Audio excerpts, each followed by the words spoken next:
just for good luck, you know. Alrighty, so last time we had a peaceful night. We found a warehouse, saw some shadows in the mist, but thought nothing of them, or not at least right now. Found the warehouse, boarded up, and spent a bit of time wondering who was the ones that were going to sleep through the night. I believe we used one of your potions of rest, watchful rest, leaving one remaining. And Tari used his, and he has 2 remaining on his belt.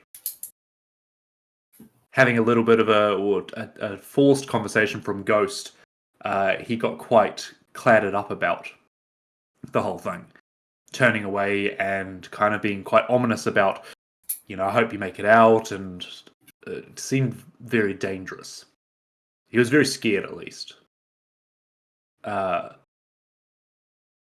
Deciding that Molokov, Ghost, and Jalug would go into the dream, or go to sleep, at least. With Hera's advice that if you think of the same location, that possibly can guide you to at least a starting pocket in the Dreamlands. Going into the Dreamlands, you awoke in a tent up in the mountains of the Moorholds. Cozy, warm, together, seeing each other's visages of what could be or what could have been. Kind of unclear on. It's definitely not a like an oracle future seeing vision. It's almost the land of dreams is endless possibilities of what could have been if you had made a different choice at some stage. At one moment, Ghost opened the flaps and saw a old figure, hooded figure, rummaging through some piles of scrap, facing away. Looked hunched over, slow moving. But before calling out, closed up the tent and came back to the other 2 and sat a while and discussed their past and where they'd come from. And even though the temptation was there to open that tent again, you didn't. Coming out of the dream unscathed. Unfortunately, Ghost and Jalug you would have remembered it for a couple of seconds like a dream, and then it kind of fades away. Molokov, on the other hand, having the first experience that he remembers from a dream of this nice interaction between the 2 party members. Taking what you will from that. Puck and Hera, you stayed awake, scouting round. Puck, you identifying that although there is silence out there, there's movement in the town. Don't know whether it seems organized, whether it seems good, evil, light, dark, whatever, but there's definitely... You're not alone here. It is, after all, a city in the Moorlands. And Hera, you did break up a little bit at the end of the session there, but I just wanted, before we start, is there anything you wanted to do over that night, having taken that potion of watchful rest? Interact with Puck if you want. Like we can backtrack a little bit before obviously reaching the point where all 3 of them woke up and you kind of saw that. Not overly. There was, me and Puck sort of had that interaction early on in the evening before he sort of started to do the perimeter, and I think I said I was going to be trying to spend some time copying the fly spell into my spell list. Yep. Into my notes, but I was kind of more just keeping an eye on the bodies and watching for any signs of stress and watching the That's right. Molly's pseudo dragon. Yep. So it's because it doesn't come up often, it always escapes me, but to copy a spell into your spell book, can someone remind me what I that believe takes? it's Because I think if it's 8 hours, you definitely can have achieved it tonight if you've done the right costings as well. I think it's like 2 hours per level, so 6 hours. I was gonna say, I think It's also a bunch of money as Right. well in like Yeah. inks and It is. powders and stuff. true. But yeah, no, but It's- you stocked up on that, didn't you? I believe you did. Yeah, Yeah. Hero's got the monetary components, I believe. So it's 50 gold per spell level plus 2 hours per spell level. Okay, so if you want to take away some of those inks and papers, I don't know how it's tracked in your inventory, but to the equivalent Yeah. of, I think Fly's a 3rd level spell, so 150 gold and those 6 hours, I can that spell can be copied into your spell book, and I think I will.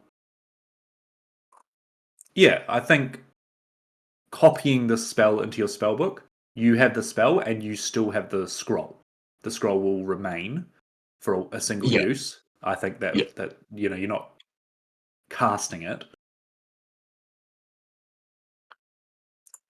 no, just studying it, sort of thing. Yeah. Yeah, in the same way you could pick up another wizard's spell book and copying their spell book's not going to Destroy destroy a spell book. their spell book, yeah.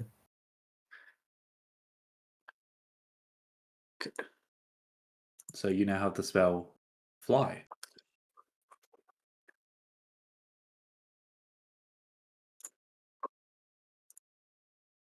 And as everyone wakes up, you all get your long rest. I think you all ticked it off last session.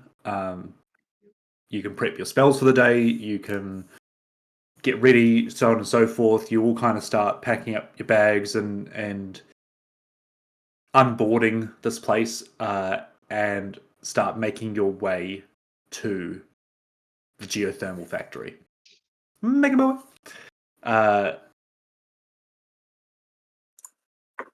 Can I get a survival roll from, I'm assuming it's going to be Puck, but the person leading the party with Tari?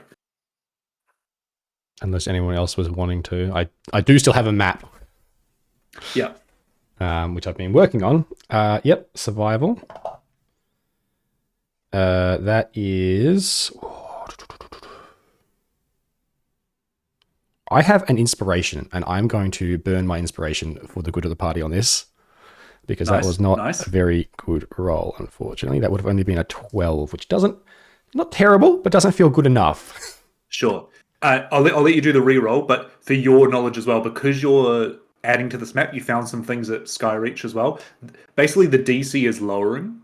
I can tell you now it's not as low as 12 yet. But yeah, sure. You know what I mean? Like, it's eventually going to be a point where you and Tari can kind of just navigate straight there.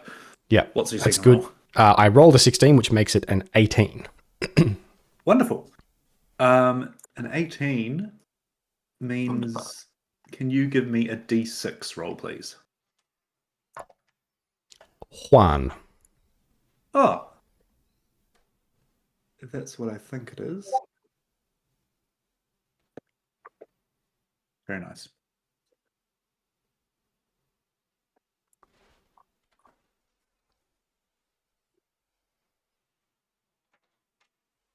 Okay. You start moving through the streets again. Tari kind of acknowledging the map-making skills that he didn't realize you quite had, and said, I see you started a legend down in the corner, and, I tend to do this for streets and this for buildings. And, he's kind of sharing that knowledge and you pick it up quite easily to convey that onto your map that you're building.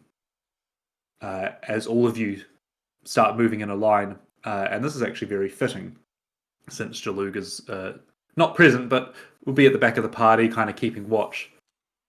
You turn the corner and you start to hear like a jingling of sorts. Like keys and metal and glass all clanking together.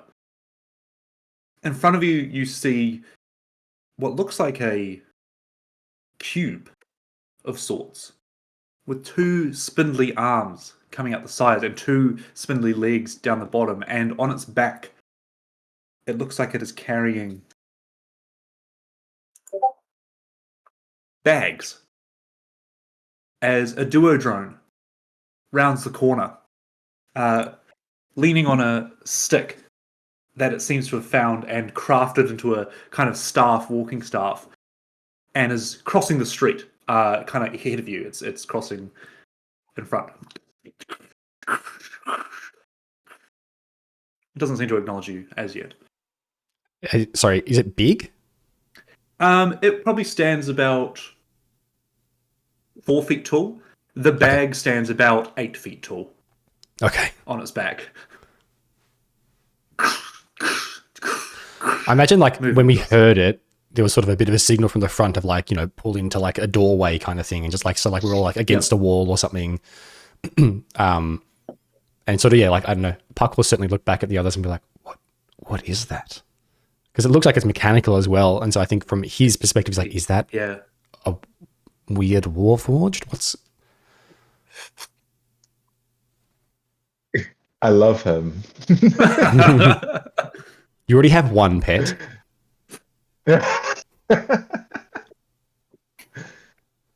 But we could have more pets. Someone else could have a pet. I love how we're talking about enslaving a potentially sentient creature. Yeah. Tari, familiar to you? Tari will kind of look and go, "What? I have not seen one of those in a long time.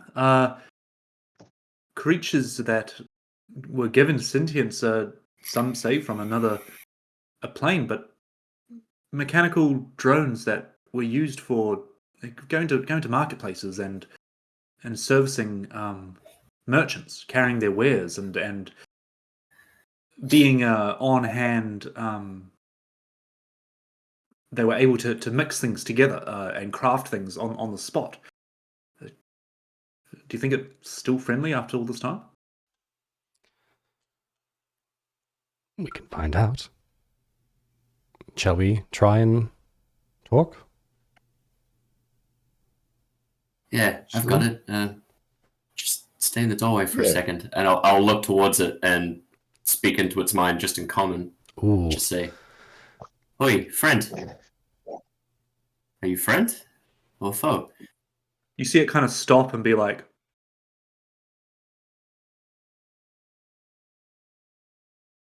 the voices never stop. No. Must be another short wire. It doesn't seem to see you. I think he's friendly. Puck had like got his crossbow ready when you were like, "I'm going to talk to him." Okay, just not pointing at it, but like it's ready kind of thing.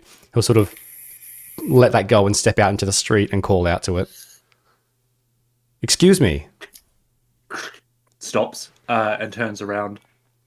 I thought I heard a voice. Starts approaching. Little bit of tension in the body language from Puck as it starts coming closer, but like he's got his like 20 friends at his feet. back. Yeah. 10 feet. And then like 5 feet away, it stops and you're kind of like looking a little bit down at it, a little bit eye level. It'd be up for me still. Yeah, these big bags are kind of on its back and it goes, "Greetings, adventurers. Pleased to be of service. I am a merchant assistant service, electric vehicle. Or massive, if you will." I like your hat. Merchant, are you selling or buying? Selling, buying, anything goes. My services provide mixology. And it kind of like turns and you see like a couple of like glass vials. And then you see that in between the two cubes, so a duodrone is basically almost think of like two D6s on top of each other. It's like this and this. And in between you see some gears turning and vials kind of like doing that topsy-turvy mixing together, like there's a red liquid and a blue liquid and then they mix and then it becomes purple and goes to another one. For inserted coins, I can produce any elixir you desire. Please see below. And it goes, and you see like under its chin a little receipt is coming out. And it's an instruction list. Yeah. We found a walking vending machine. It gets about halfway through the receipt and it goes, "Oh dear, it seems like I'm running low on ink." And it like gets like fainter and fainter and fainter. Do you need a top up? I have some ink in my bag. Oh, wonderful! That'll provide a heavy discount for you. And you see like a little pipe go at the top of its head. Yep. I'll pour in like half of my ink bottle. I still need some of it for like the map and other things, but okay. I'll give him some ink. Sure. That's so funny. This is so awesome. I love it so much. This is why I play D&D. I'll take the paper as well. Sure. You have a look at it, and it has, a list of potions, basically.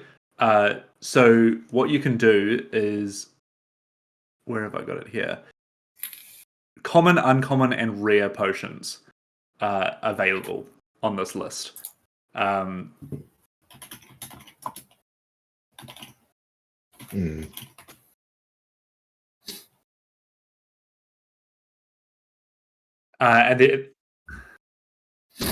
magic items, I believe. Magic items. And then there's a potion filter as well. Yep, that's all good. So, what? Well, that is if it falls under those three rarities. Common, uncommon, and rare. Yeah. But between you and Ghost and Molokov, you see that like after topping up the ink, it tops up, but you also see it kind of dripping out from one of the corners of the cube, and you see that some of the vials they twist and turn, but the seals aren't properly there. You do imagine that there is a limit to how much you can get from this drone. So,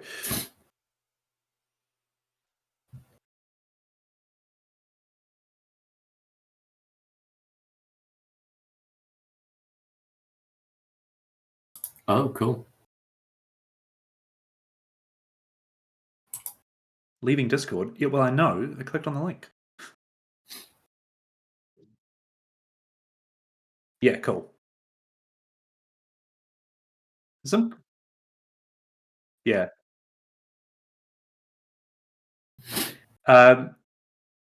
Yeah, so a good roll on the survival check, and the D6 was a non-combat encounter. So yeah, as you kind of interact with this drone here, we can kind of play it out. But if you want to have a look through those potions, this could be a good time to restock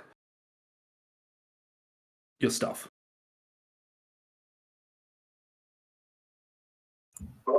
Jalug's going to be consuming most of the potions. Give me get buy all of them! Buy all of them! Puts up all his gold. It is, Yeah. yes. I think there are a few interesting things there, and in the interest of potentially making the most of this little fella, you mentioned he's got like he's like all the bits aren't there's clunky and it's like It not looks quite worn. Yeah. Yeah. If I pull out some tinker's tools, and it's an item that I've just pulled. I must have pulled it out of something in a search, but I've just got something called clockwork oil. Oh, that was from the archivists. the Lywelians. Yeah. So I'd like to use some of that to like try and like like your CRC. I'm just trying to like get his like. If you don't mind, I can have a look at this, and I'll try and like see if I can loosen up some joints and like Sure. get him moving a bit more smoothly. All right, I currently have a I set of alchemist supplies that you can use to like reseal vials and things as well if you want to break down that toolkit. So okay, lovely. I offer you the help action by giving you tools. Lovely. All right. Yeah, give me at advantage a Arcana roll. Awesome.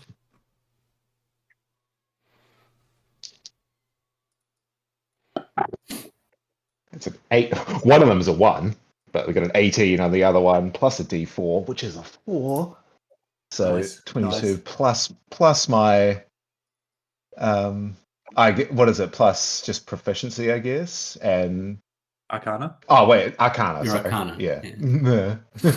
Yeah. So 27. What? Okay, sure. So you give this guy a once over, and he, that tickles. Oh, stop that. Oh, no, don't stop that. Oh, and as you kind of like mix and crank some gears, you see like gives like a twist and turn and stands up a lot more straighter and goes, well, I haven't been serviced in, well, years, I think now. Wandering these streets, there's not much selling going on.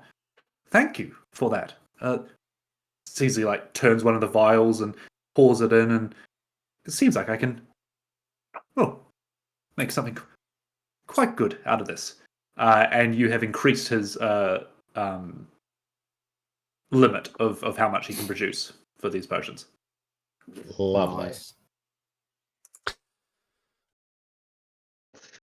Because yeah.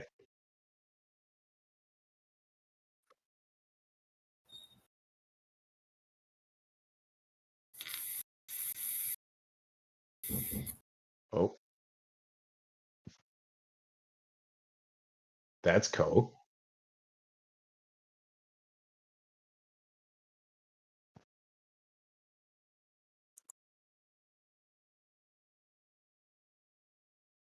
Yeah, I'd actually just read that one.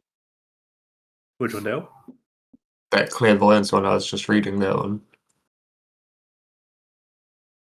So I guess at this point you now have read through like the receipt, and you see some of them are blanked out kind of thing. You can tell that's where it gets into like the legendary ones and so on and so forth. But then you turn to your pockets and probably recall that you don't have endless amounts of gold.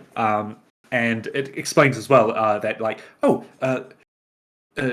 we gladly accept coins from all nations, and he like runs through like different currencies and stuff. But you will need to use your gold rather than trading in objects of value.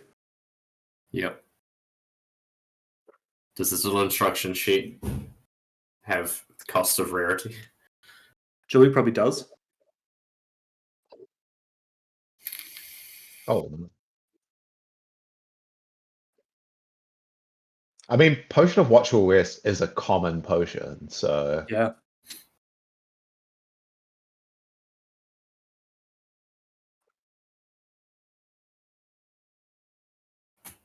He like checks his stock levels and lets you know. It's a bit hard to role play, but where is my sheet gone? Because of the new limit from Molokov, he can do a max of 500 gold pieces. Sorry, 750 gold pieces worth of potions, and a rare. So, like, if you want to get a rare, because they're obviously more expensive, he can do one rare and up to 750 gold pieces worth of potions.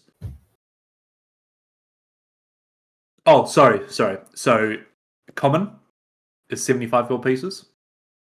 Uncommon is 375.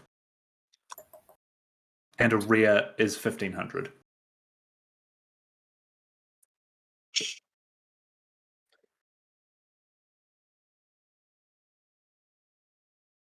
so many antitoxins. And like antidotes and Yeah.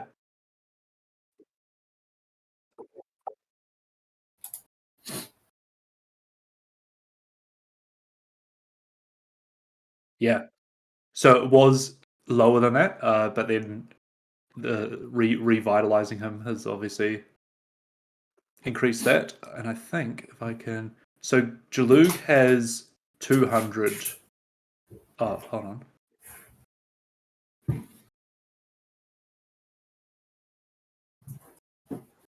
Gotcha. It looks like he's got 200 gold and 30 platinum. So around 500. Fucking hell. But I would probably put it to him next session rather than spending his gold this session. Yeah. yeah. Oh, hello. This is Luna. She's a little demon who lives with us. She likes A sitting in little here in the demon mornings with because it gets a lot of switcher. She's racist, sexist, and hates work boots. It's insane. To dogs and humans. Yeah. But she's so sweet. I also like that the way she's looking right now is like the exact picture of chaotic evil I thought would think of.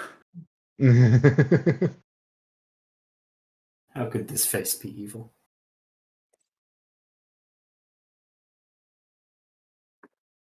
I suppose a couple of watchful wrists. Yeah. So then what? So if we go like 5 of those, that's half our gold, and then one more. If we do one common, that'll bring us up to the 750. Uncommon, you mean? Yeah. Yeah, I can put in for if you want. It's still 1,500 gold. Yeah.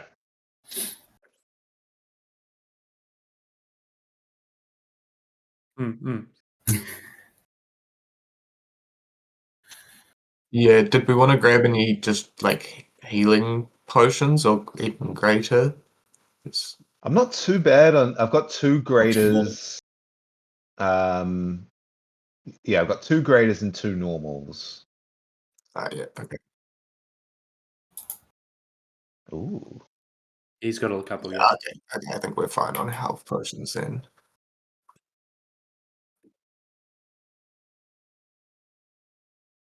Hmm.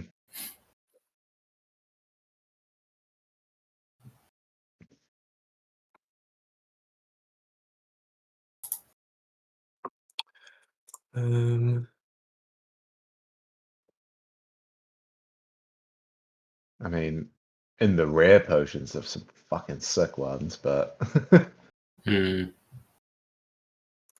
a bit out of range for us.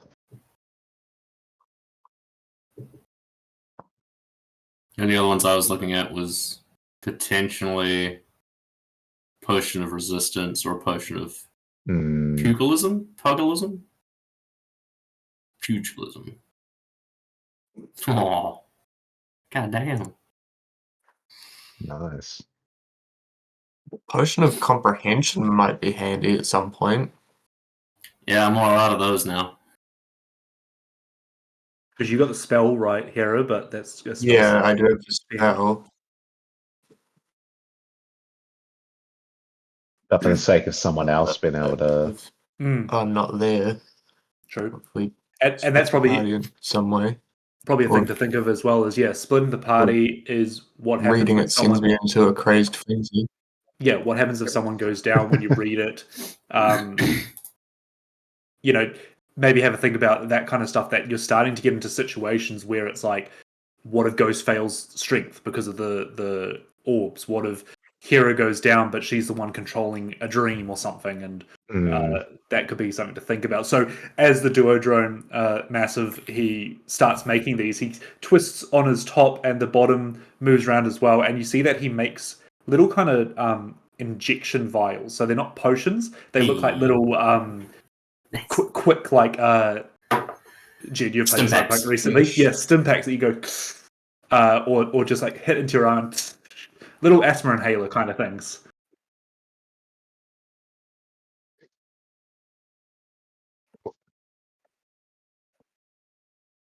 True, true.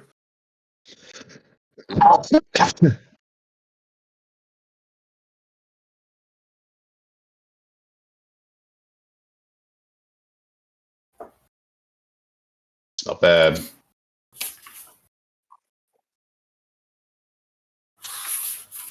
Like that, it says end stunned condition on yourself, whereas if you're stunned, you wouldn't be able to have the condition anyway. Right.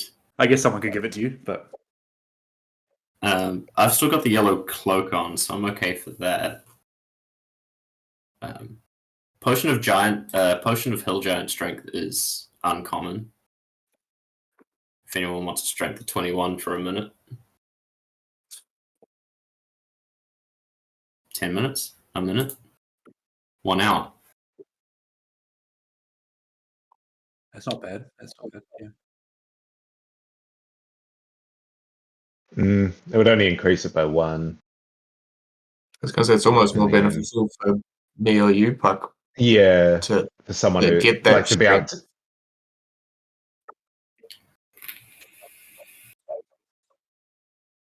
Ghost.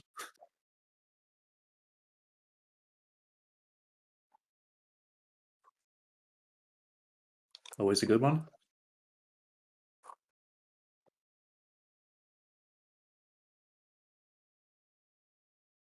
See, that one's really good. I'd do that over invisibility because, like, I can cast that. Yeah. Artificers, you've chosen your spells for today, correct? Yeah, I've kind of stuck with what I did last because I've kind of set myself up as most fuck shit up as I can, fuck shit up and not die. Yeah, I got the same list. Ready for the Mournlands.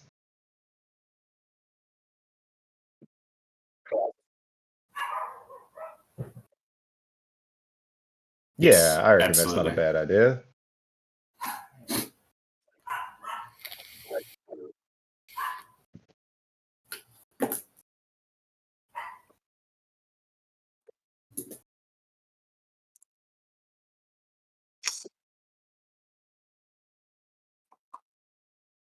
Well, that's a rare one, right?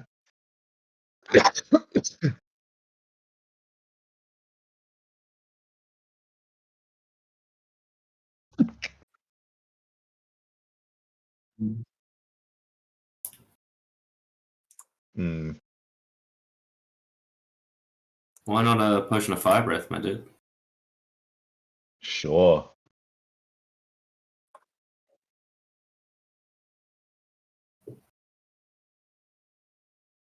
It's a bonus action to breathe 46 fire damage on a failed save or half as much on a successful, and you have 3 charges.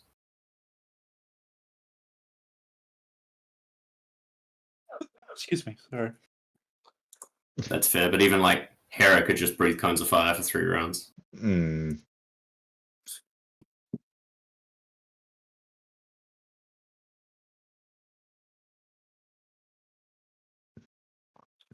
Something of psychic resistance or psychic charm. Yeah.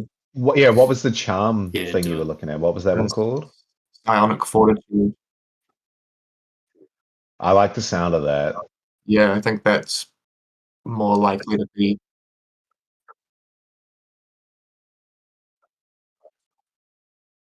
That could definitely come up. Because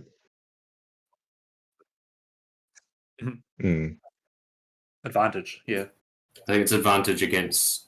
I don't think it. Maybe it's just my bad note taking. I don't think we ever got perfect clarity on it because I think I've made the cloaks and we haven't actually had to utilize them because everything's been illusion or force, not an actual. You get the sense that it will be psychic. An advantage or it won't be resistance. Psionic Fortitude's awesome because. Well, the direction you guys are heading as well, like it seems like things are getting more head heavy. And you can take it retroactively, like it's you could give it to someone who is charmed or whatever to be like saving the future throws, hopefully. It's not one of them permanent ones, or like one of those ones that's just like you're charmed for 8 hours. Yeah. Charming man. Yeah. That's more expensive than you think it is. I did see that and got quite enthralled, but the DC's not super high. Sure. And it starts at rare too. Depending on which mind control you want.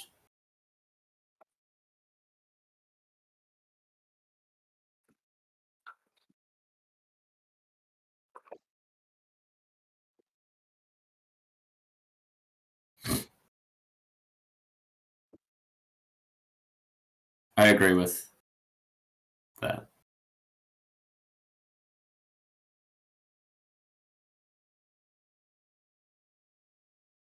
More likely. Yeah.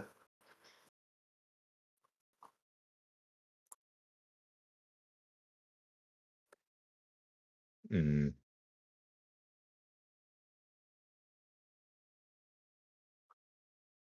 I still support it. I don't think there's many other better choices.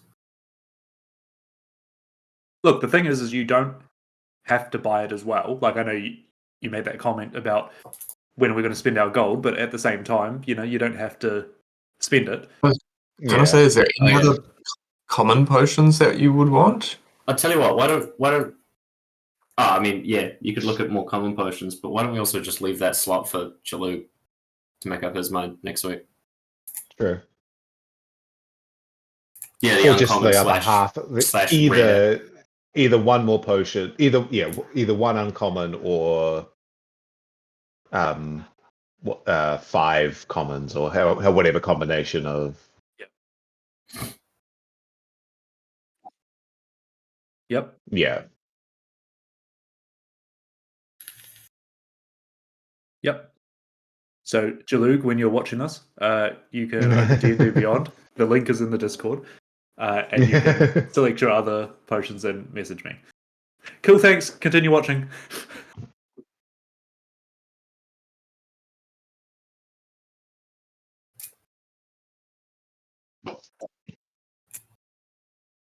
As well as maybe a rare if you desire it. Oh, yeah. I've got 40 gold. Yeah, I can contribute. Like, I've got 116. Whoa, big spender. I hope you know it's because I spent it all on you, Puck. Okay, so you guys are getting... Yeah. Yeah. All right. No. So... Yeah. Because to be fair, even the ones... another... even another round of Watchful Rest wouldn't be a bad call. But yeah. Because like that just gives us another night that we can not sweat. Yeah. As you recite these off the receipt to the duodrone, it does the making of the vials and pumps them out into these like inhaler kind of devices, almost kind of like your Stimpaks Molotov that you've got for your temporary hit points. You see, it's very much that mechanical kind of, not a vial of liquid, but like an injector, and puts them out on a tray and goes, unfortunately, you have reached the limit of your services today. Please stop by any time. Feel free to say hello. And it kind of puts itself up, and you see it walks with a bit more spring in its step now, as it gives a nod and moves along and doesn't lean on the walking stick as much as it jink, jink, jink, jink, jink into the mists and then kind of disappears before too long. As Tari goes, oh, I suppose I won't buy anything, but all right, so what a fun little guy. Yeah. Hey, you've given him some gold. And you carry on towards the geothermal station. It takes another maybe half an hour, it seems, with yet again, the silence kind of sitting around the streets, the sun at 3 o'clock in the afternoon behind the clouds. You eventually come to not necessarily an opening, but it seems like the buildings start getting smaller. Rather than 2-3 stories, they become 1 story. They become kind of mezzanine level industrial housing, industrial buildings kind of thing. And you see that further away from where you're going, you seem to be getting quite close to the edge of the city. Beyond it, you see, the city drops off in that cliff face before the mists go out into the rest of the moorlands, and it loses that tinge of blue to it and kind of goes a bit more grey further out. You see a concreted walled building in front of you. It seems to have a very specific entrance to it. There is no label, there is no title on this building, but Tari points out that is where the station is. Now, before we go any further, from memory, when we were entering the city, I believe, from what I've read, this geothermal station, it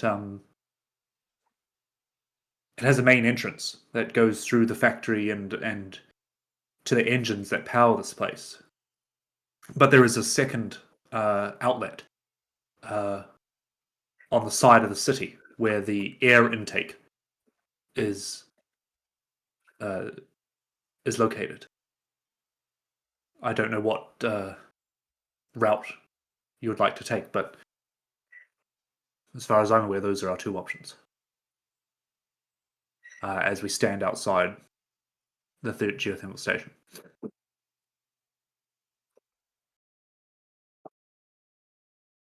Yep, so there is the main entrance that will go through the factory. He's not been in there before. He doesn't really give any indication of what that could be. Bye, Anna. Hi, Anna.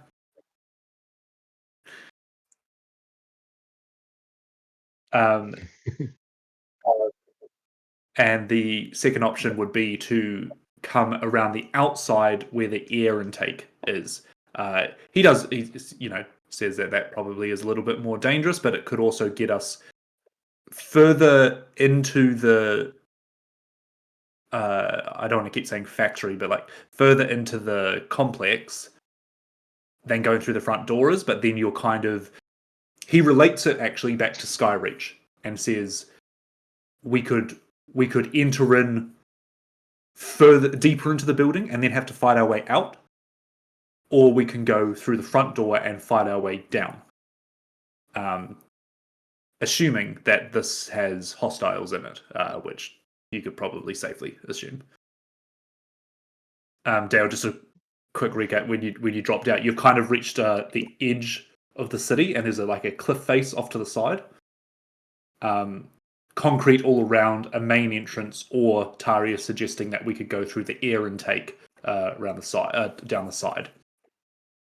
Which is down the cliff, right? When you say down, that's right. Yeah, gotcha.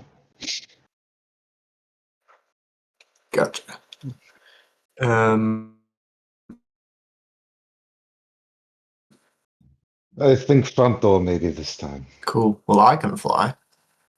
Do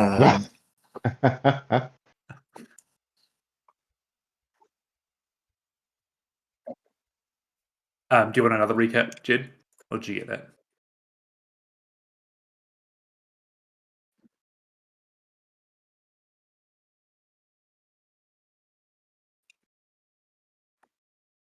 Mm-hmm.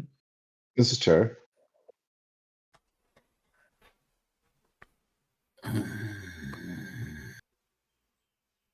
I feel like either way, they're still not expecting people to be turning up, so we should still have the element of surprise as long as we're fast enough. Tari will also say now, he goes, Molokov, Ghost, it seems you are quite skilled in the workings of gears and levers and pipes and elemental forces of mechanics. This is not my expertise at all. I do not know what we will expect to find inside.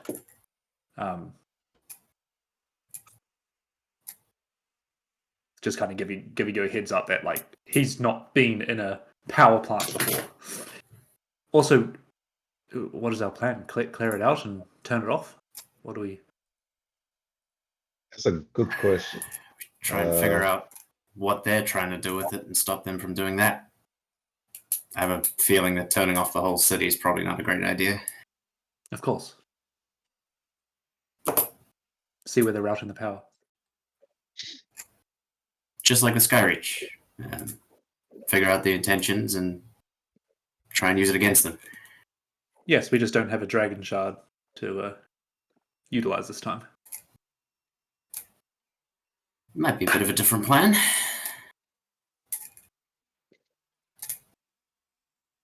Kind of takes a back seat for you guys to decide. I'm kind of a fan of the air vents. Just like Skyreach. I mean, I slightly respect today, so Puck and I could go ahead unseen. I think Puck's particular vendetta against this organization would be outside of the realms of launching a surprise attack. I can also be unseen today.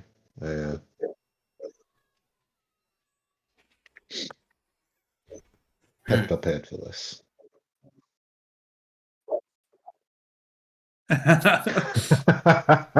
More like a Geneva suggestion. Exactly. Wow, that's horrible. Everyone knows it's only illegal if you get caught. While you decide, I'm going to be right back really quick. Okay. Nothing's a war crime the first time.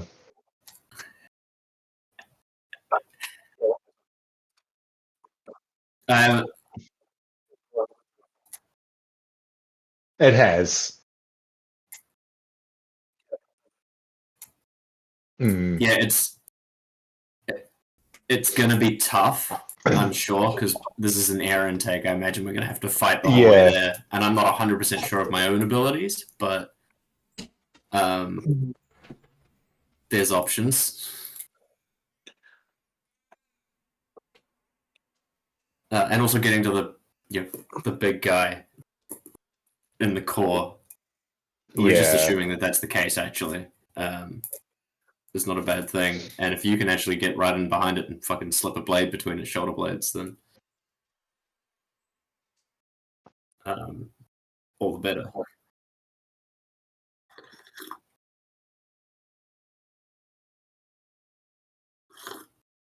Mm. Do you know the spell Silence Hero? Oh. Ah, frozen. Oh. No, you're still here. Hello. Negative. No. Hello? No, we got you. We got you. The perfect trifecta. We got you. We hear you. Okay. No, I have about 4 non-necromancy spells. Yeah. And one of them's Fly. And one of them's Dream Guide. Yeah. Cool. That's cool. No doubt. I don't know. I'm keen for either.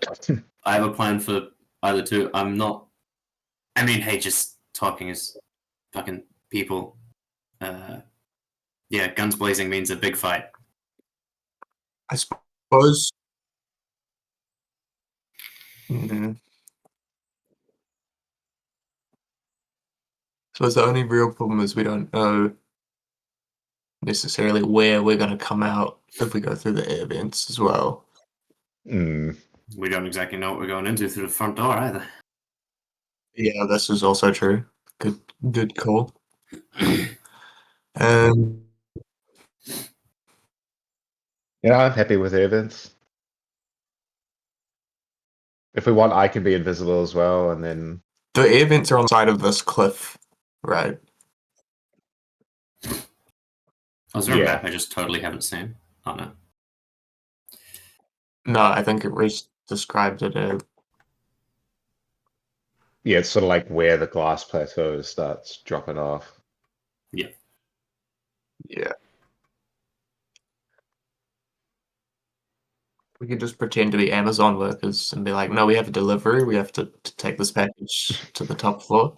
Ooh. Yeah, exactly. Grab a ladder, hard hat, you're away.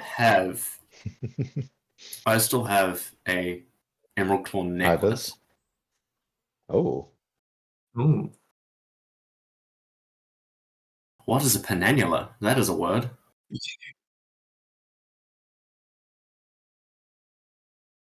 Is that what that's called? That's very cool. Oh, there you go. You learn something new every day. Right. No more blue dragon shard. Take that off the list. Did we get that? Did we get that black dragon shard that we got off the fake angel? Not a dragon shard. Oh yeah, that's what I mean. Yeah, not a dragon shard, but the thing that looks like a dragon shard. Someone's got it. Yeah, I mean, Luke has it, but Luke has it. All right, so I was thinking about that last night, actually. You didn't identify it? No, that's what I was thinking about. Like we still don't really know what it is. No.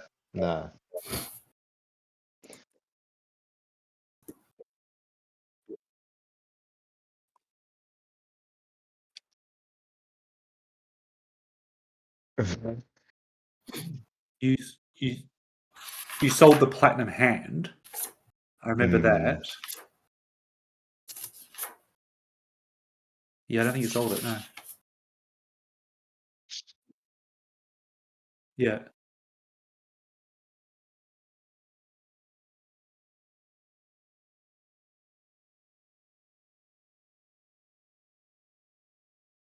Okay.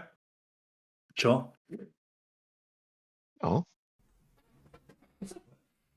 Such a loud monkey. Yeah, so we've got side entrance, Heart of the Beast, not sure where it's going to put you, or front door, methodical through the factory, clear it as you go.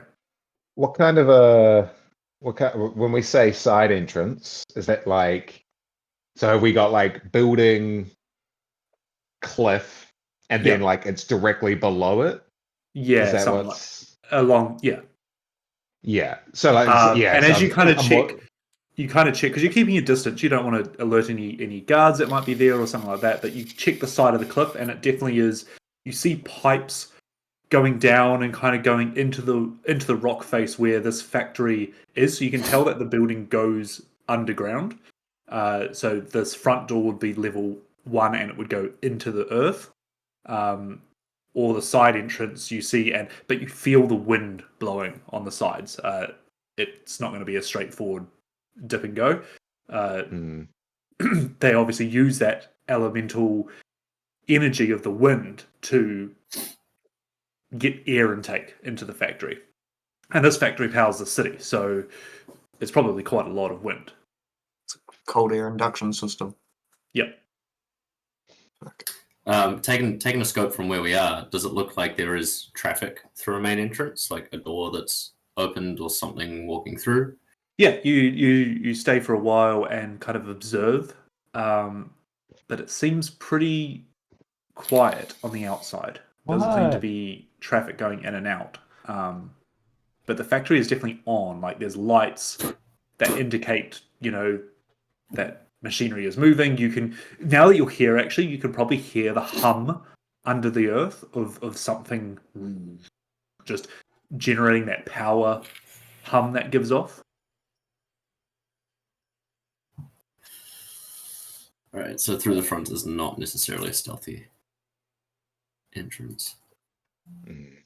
No, but and I'll like gesture to the emblem pucks adorned, and perhaps it can be deceptive.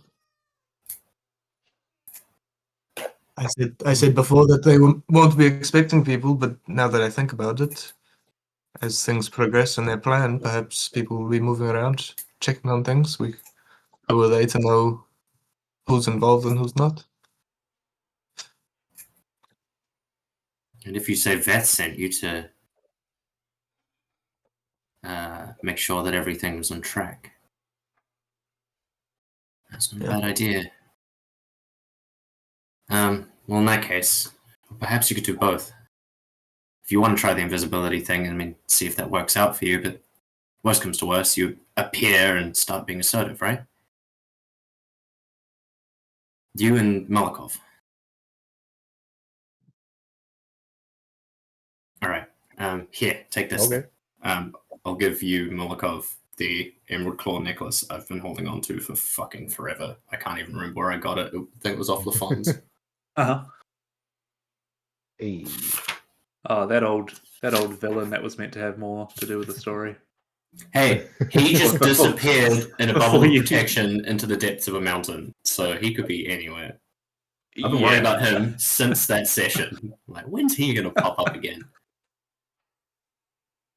I think as Huck rightfully put out, he had a bubble of protection under a mountain caving in on him. When that bubble disappears, Yeah, he was very magic. It's still not 100% though. yeah, Nothing's impossible. this is true. Oh yeah, so you may have an emerald claw necklace. It does nothing. It looks pretty, I guess. That does something. It definitely does something. Definitely means things. Try as best I can to sort of get it on and have it still like out and over Visible? the armor. You've got so what's the form-fitting armor plan? now, don't you? I turn invisible and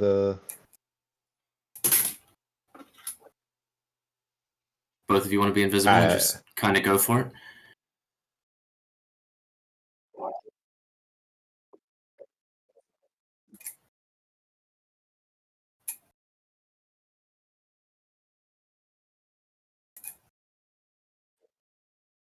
I think this is front door, right? I was thinking the front door. Front door convinced them that we're part of them to get let in. Because I don't think there's much point in. Yeah, keep in mind as well one or two of us getting in. You don't know what's inside, so you can plan as much as you want, but you know you've got no visual yet. Yeah. Right. You two can play the non-operatives. We'll throw on the veils and just be in close behind. An advanced group, mysterious. If they can't get a beat on the rest of us, then they'll just kind of take your word for it, I guess. Maybe. If we're all going in together, would you just want to go ahead? Well, that's a good call. Things turn to shit. We just start blasting. And at least you're there. It's not like, yeah. Yeah, I think we stick together. Yeah, no, I like it. Hey, Ty, you're going to love this. Looks with curiosity. I think that means either Malikov or Puck will have to borrow one of your veils. Oh, sure.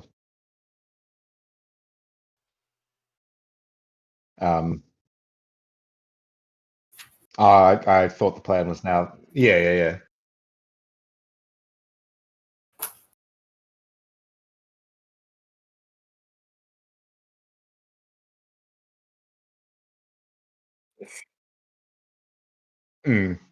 Okay. Certainly. I also have four gemmed masks. I don't know how these two items fit Reese, but is it possible to wear a face mask while veiled?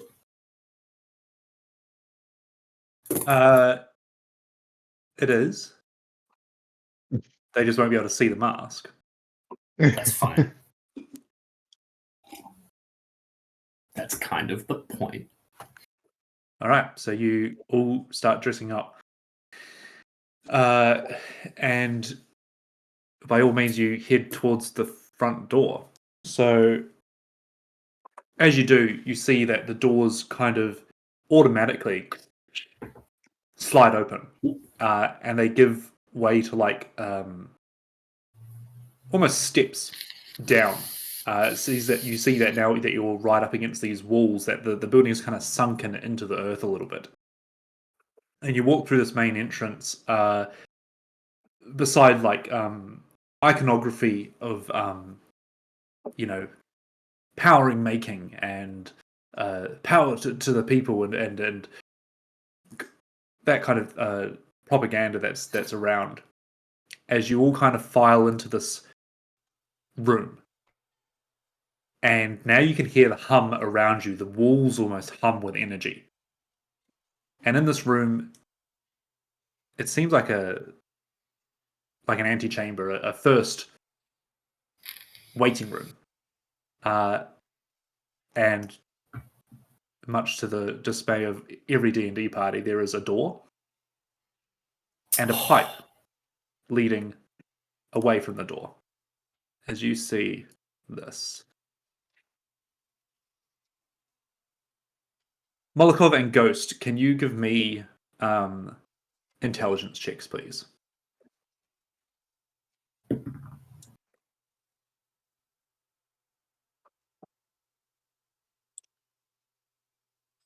Actually, not great for me. 13. It's an 18. Molokov, you look at this door in front of you and you see that it has a slot that could be obviously opened from behind it. And you see that this pipe you can see the map here, this pipe over here seems to be like kind of giving off a faint glow. You can tell that it's got pressure going through it, and you can tell that the door is pressurized in to the slot. It is obviously used by some sort of hydraulic system. So with that, take what you will, that this pipe is probably powering the door. Does it appear to have like a valve or like any such thing around? Not on this side, no. Yeah. That makes sense.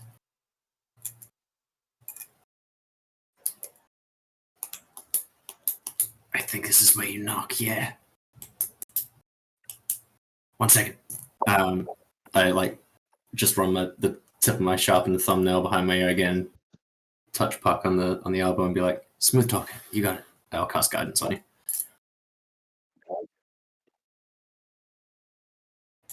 Boom, boom, boom, boom. You hear from behind it a shuffling movement towards the door, and then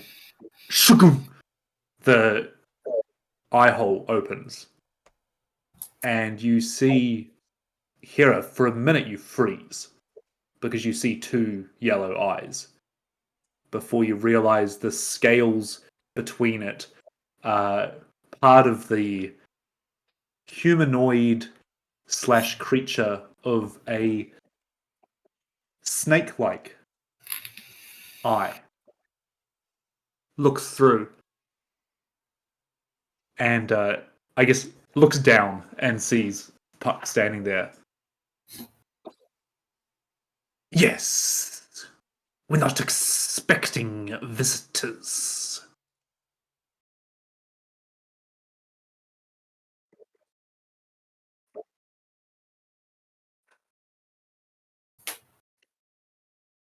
Vath? Oh, yeah. Looks down at the Emerald Claw and goes, inspect progress. We're fine on progress. The master didn't mention inspection.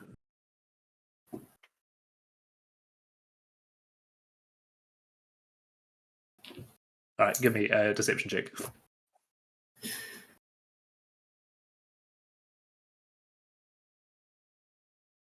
Yeah, intimidation can work. Intimidation-based deception. Oh, the same?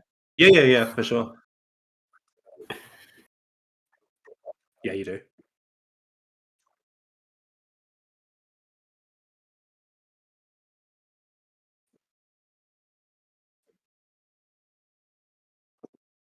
Of course, you must excuse the untidiness. We are still making progress.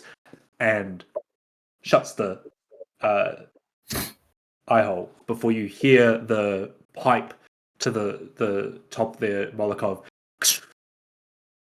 Let pressure go. And the door starts cranking around. And it opens inwards.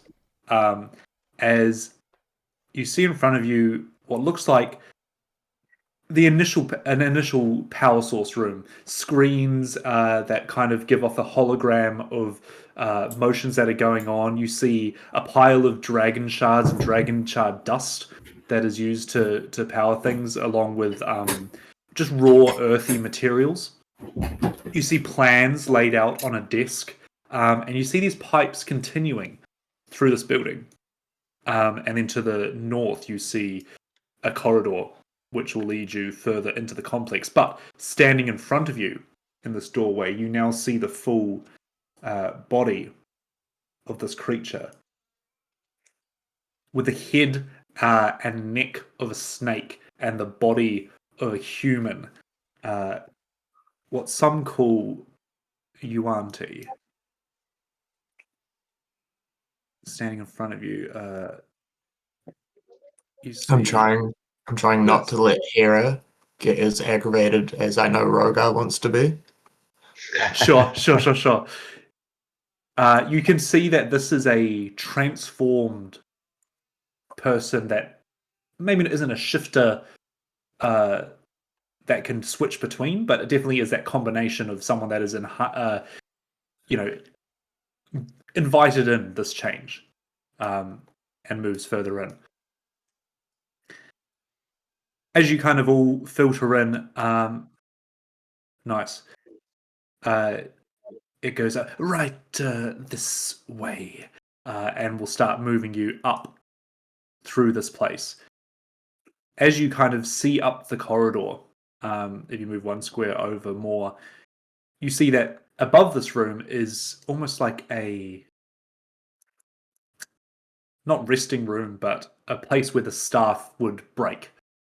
You see there's a couch, you see there's a couple of bar stools and a bar leaner. You see there's food spread all over the place. You see that there's a couple of buttons and screens that are attached to different locations as well. But, obviously moving through them, you're not really going to take note of what, or not going to have the chance to take note of what they do.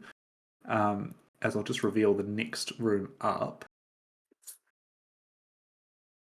You also see two more of these creatures.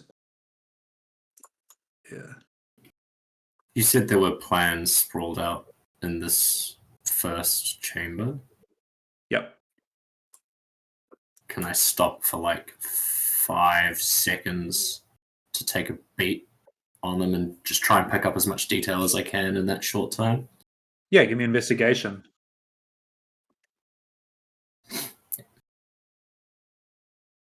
Sorry, what was that, DM? Investigation, please. Nice. Oh, that's going to be huge. I love having a +10 on things. Is this what it feels like, Puck? 24. 24. Oh, nice. At a glance of these plans, like you can see them on this table kind of over here, it is very top-level sketches. They look like they signify the location of the power plant in the city. And the other locations, if you were to pass this information on to Puck, it would enhance the map even further.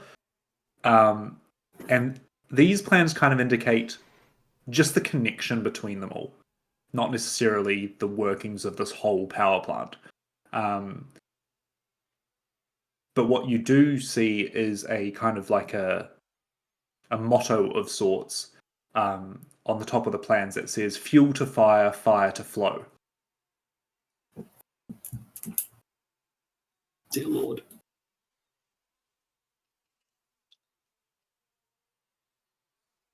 Gotcha.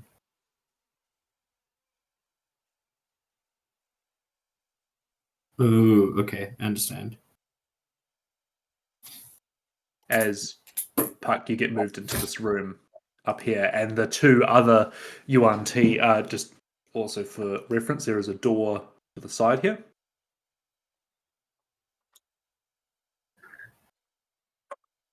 Which I'll probably reveal a little bit more. And there is a door to the north as well.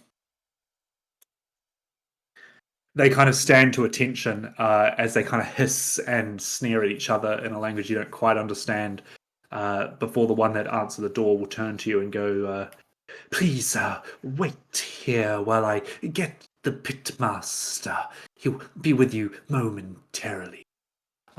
And gestures to the seats in the corner here.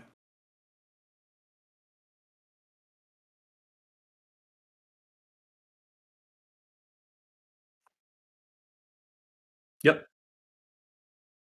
The other two stand to attention and kind of don't know what to do with themselves as this one goes up north and through this door and then closes it behind him, and you hear it seal shut.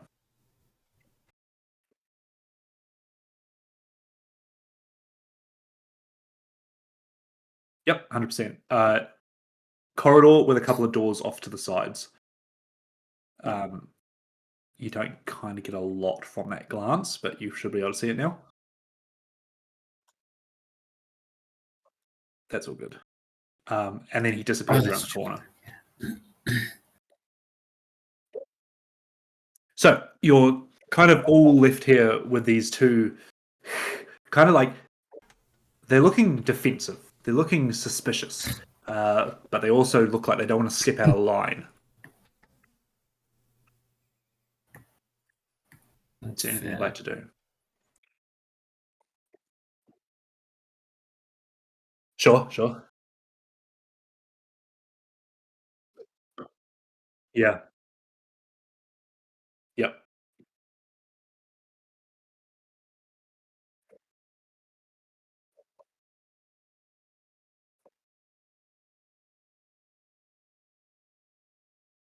Sure. Give me a. You can go investigation, or perception on this one, just because you are in close proximity to things in this room.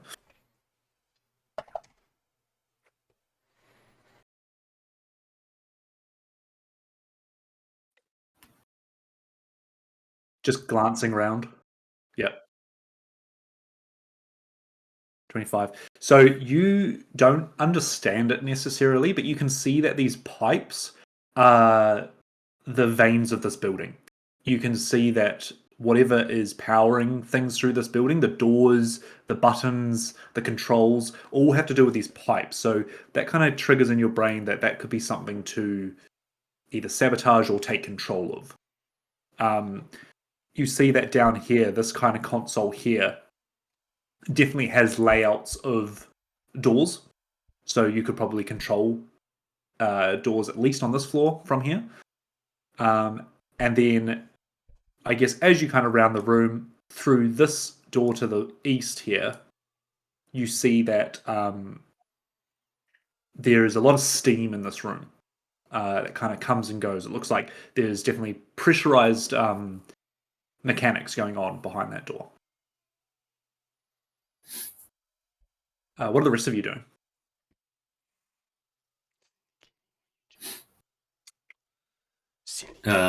I'm kind of just shouldering up with Tari, and we'll maybe even ankle tap Tari a little to be shuffle over a little, so we're standing side by side with Molokov. Okay. Just that air of oh, there's these two important people and the lesser ones behind them kind of thing. Right. But I'll speak into Puck's mind as well and say, if you reach for that dagger behind your belt, I'll know to shoot something. Just sort of a very, as I pace, catch your eye as I walk past, and just a very slight nod. Yeah. Nice. And I'll pass. I can't reply, can I? That's just a thing you can do. No, it's okay, one way. All good. I'll pass that information on to Molokov and Hera as well. If Puck reaches for that dagger at his belt, we're about to do something. We're fighting. Okay. Molokov and Hera, what are you doing?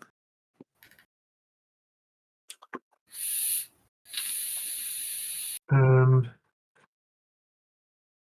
don't know, there was one of them, and then there was three of them, and now there's about to be four of them, so it got kind of quite quickly escalating. But I mean, the plan seems to be working.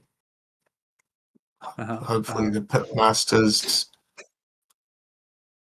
just as believable of this plan. But I suppose hearing that from Ghost, and like seeing Puck, confidently playing out the role, I assume none of us would have sat down. We're all sort of just almost standing, like patiently waiting, like as if we're to be expected, sort of thing.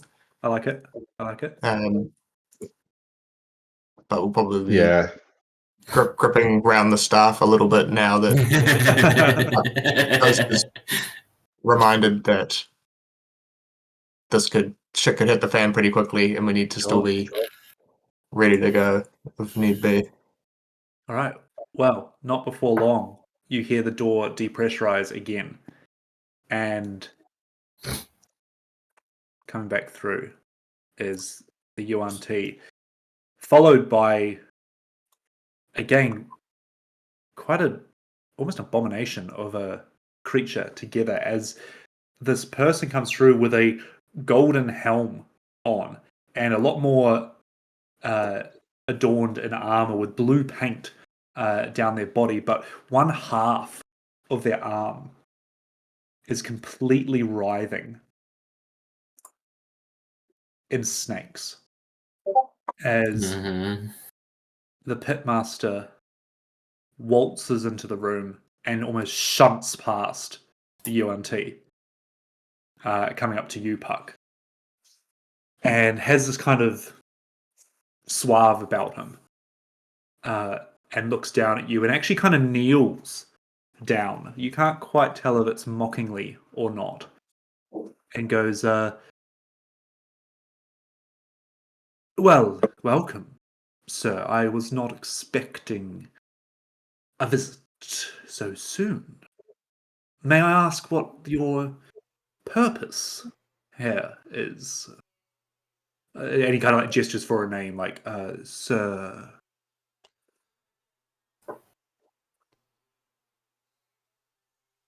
I have been sent by Varth. That is all you need to know. Plans have accelerated. Unfortunately, things did not go well for us in Shan. Interesting. Our master is rushing here and will arrive shortly. She has sent me ahead to inspect and to make sure that things go as planned here. You will show me the progress you have made. Understood. You have brought quite an entourage with you. Looks around at everyone. I'm just going to nod. Like, yeah, I have. Well, he kind of steps up and stands. I welcome you all to our facility. You will be quite impressed by the work we have done ahead of schedule. I hope so. You see him like look around and kind of take everyone. Everyone's wearing the veils, are they? Except for Molokov. Yeah. So looks at Molokov and. I thought I wasn't, and Molokov was, but if that's fine. No, sure, sorry. I had not been wearing it. Okay, because cool. I had the necklace. Yeah, and I have the Pinanya, so that's why I thought I wasn't wearing one. Yeah. I think I'm probably not wearing it actually because I've got the thing, and I think the idea was like, and otherwise you wouldn't be able to look wear the faces, and then everyone else is just kind of like random dudes. Yeah. You see a bit of confusion come across his face as he can't quite look at them, but comes back to you, Puck, and goes, and is there anything specific you want to inspect first? From my looking at plans and seeing those connections, Yep. Does that seem like that was something they're focusing on supply to? I was just going to say, together from, we know that it's powering the forge, so that was probably going to be my Yeah. answer, but I'm interested to see what you know.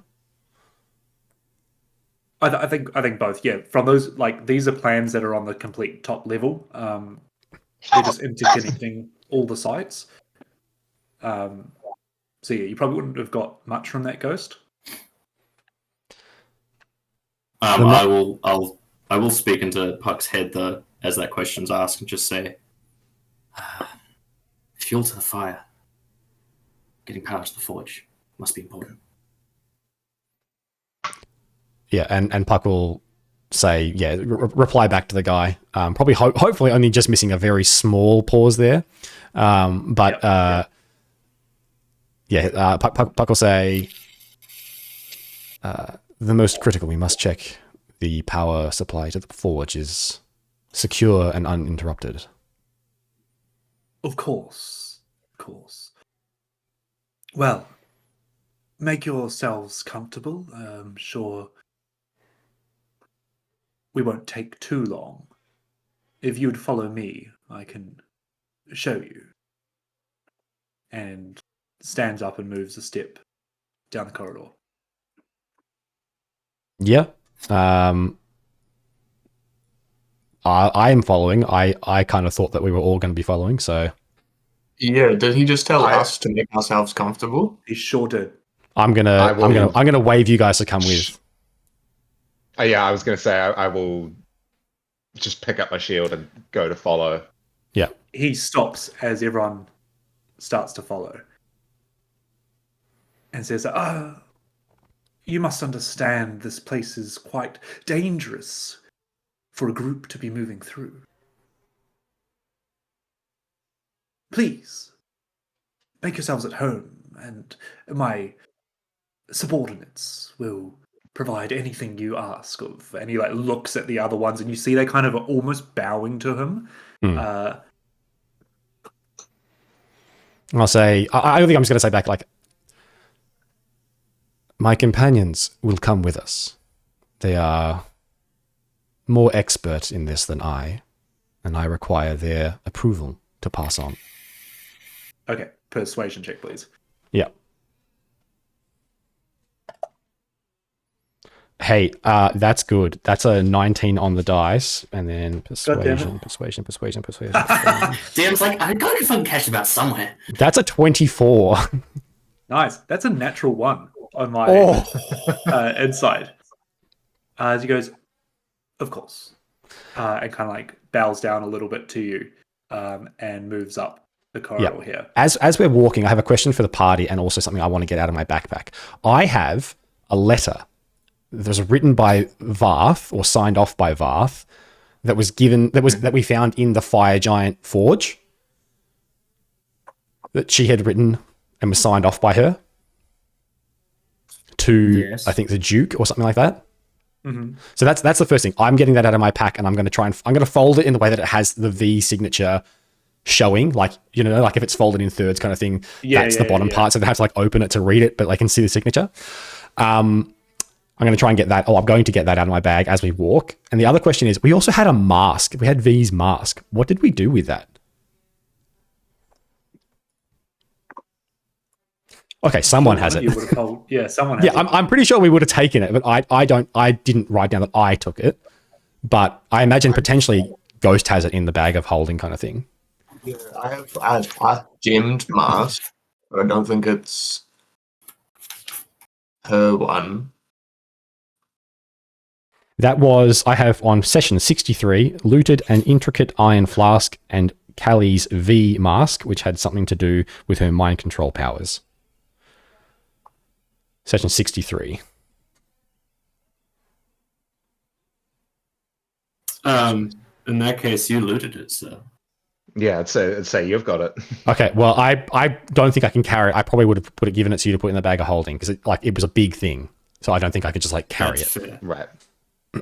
Which is not to say you have to get it out, but more just this is a thing we have. It's a thing to kind of remember. Like I said, with the letter I've got, so I've got that out. Yeah. Okay. So just and yes, and we're following. Yeah, following. Cool.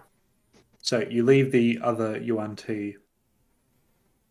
Oh, I can grab Tari. That's fantastic. There we go. Back. Yes. Yes. We can't move Jalug still. He's just standing at the door. He's like, that's all right. Where'd you guys go? That's all right. That's all right. He's just looking over his new potions. Wow, he's still foaming at the mouth. Didn't have a potion for that.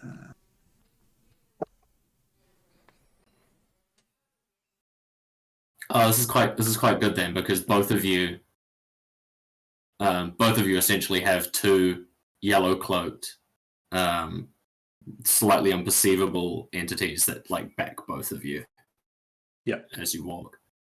Okay, so you follow through, and as he turns, you see that there's doors to the left and the right. They are closed. You don't see what's behind them, but you can hear machinery working away. And as he turns around the corner, you see that the factory almost stops being concrete walls and turns into rock walls. As you can see that this factory is built in and around maybe old mines and such.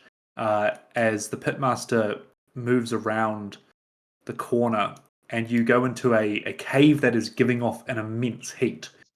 You see in this cave, he goes, down. These are friends, not foes. As you see two snake-like creatures that are almost glowing like old embers, as two fire snakes wrap themselves around some rock pillars. Down the bottom of the room, you see that there is a pipe that is regurgitating out like almost toxic water. Maybe it's what's the word? Like aftermath of going through turbines and such like that. Like geothermal hard water? Yeah. It's got that real acrid, limey... Yep. Oops. I'll just reveal this area to you.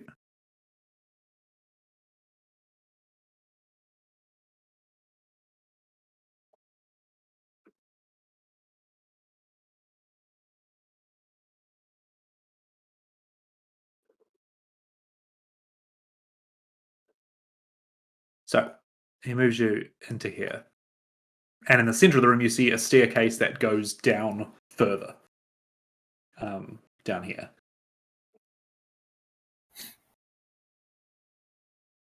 As he heads towards the staircase, you see him kind of stop and pause for a second before turning and heading towards this wall over here. You see he goes up to the wall and puts his hand up against it and pulls out from his, like around his neck, a symbol of the Emerald Claw and grasps it. And you see that his hand kind of gives off a little glow and the rock in the wall moves. As you then notice that there is a little slit of light that you possibly could have perceived had you come here by yourself as well. He then moves through this into a nice, well, it seems like a wooden office. Puck, you are leading, so I'll put you just here in the doorway, and then Molokov, you're next. I'm trying to stay pretty close to this guy. Sure. Yeah, you're like directly behind him. Yeah, just so obviously, like as we move around, things happen. But like my intention is mostly to stay quite close behind him. Yeah. As everyone kind of falls in rank behind you, this office space looked very tight and cozy. And at the end of the room, you see that there is what look like elevator shaft doors. There is a rug on the floor with symbols on it you don't quite recognize, although they do follow the path of shifters and that symbology that you've seen around the Yellow Emperor stuff. You see that there is almost a shrine of sorts dedicated to this like pile of dragon shards on the map. It's red, but I'm going to say they're emanating like a greenish yellow energy. And then, Puck, you see in the corner, tied with their hands, unconscious, someone that looks very familiar to one of the party members with you, as you see another Kalishtar rectangle reveal.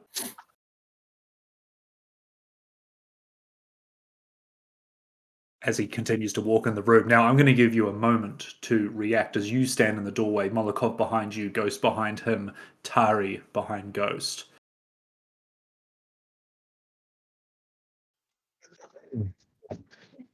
I'm going to try and play it pretty cool seeing this, but yeah, I'm very worried about what Tari's going to do, but I think I'm too far away to actually do anything about that.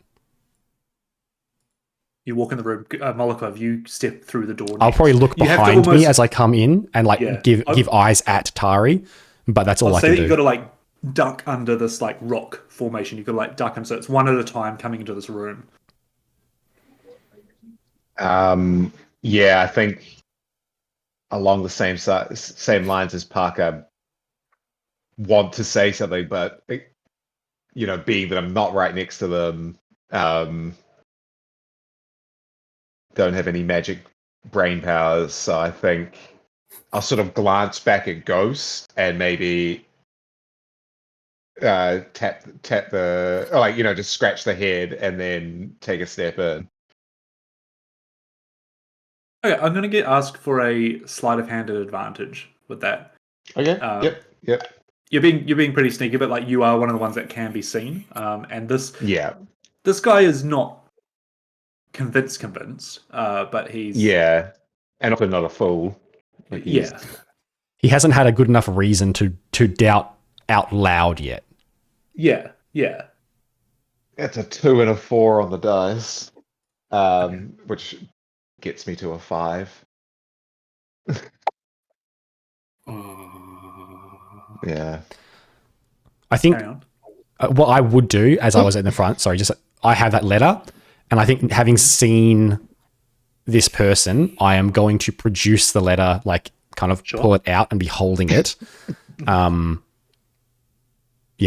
have a plan, but basically I'll tell you what it is just as the DM. My plan is essentially to give him it so that he has to see it, look at it, and I've folded it in a way that he has to take a moment to open it and then read it. Yes. To give us a beat if there is a if something happens. That's my plan. So I'm holding it, and if he looked at me, he would be able to see that I'm holding a letter. Sure. But I haven't done anything with it yet. Yeah, he turns around and glances down at the letter, not seeing Molokov with a natural 2. So I think someone said this guy's not an idiot, but he's rolled a 1 and a 2 so far. I know. I'm well aware of those 2 rolls. And he kind of goes, looks at this letter, but we'll carry on with Molokov at the moment because you indicate to Ghost. And I think I'll almost just try and be in the way of the door for a second, just using my body to block view of Ghost and anything he might.